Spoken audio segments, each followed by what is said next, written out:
अस्सलामुअलैकुम सामीन। 6 शाबानुल-मुअज़्ज़म है, 27 फरवरी है।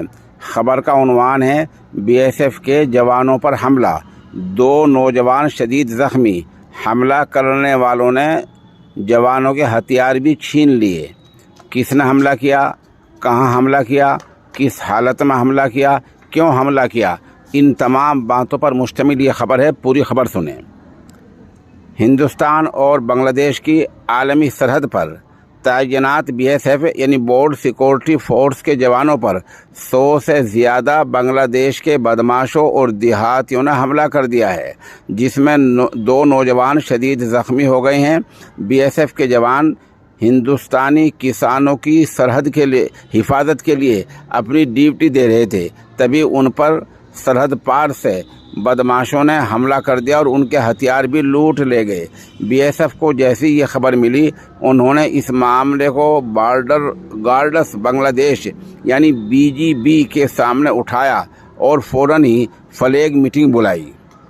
खबर और थोड़ी तफसील से सुनिए। मामला बहुत गंभीर है और हमारे नौजवानों पर हमला कर दिया गया है और उनके हथियार लूट लिए गए हैं।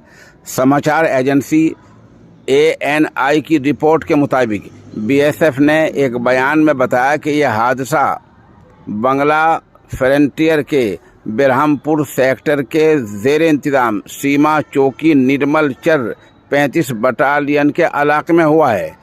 भारतीय किसानों की शिकायतों के मुताबिक बांग्लादेशी किसान अपने मवेशियों को चरने के लिए हिंदुस्तानी किसानों के खेतों में छोड़ देते हैं और जानबूझकर उनकी फसलों को नुकसान पहुंचाते हैं। भारतीय किसानों की हिफाजत यकीनी बनाने के लिए बीएसएफ के जवानों ने आर्जी तौर पर सरहद के पास एक चौकी बना रखी है।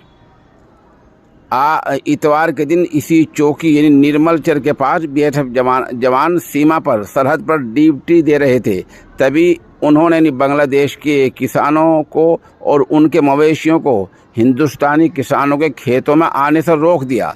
देखते ही देखते बांग्लादेश से 100 से ज़्यादा देहाती और बदमाश वहाँ इकट्ठे हो गए और हमारी सरहद के अंदर घुसकर लाठी डंडों और धारदार हथियारों से जवानों पर हमला कर दिया।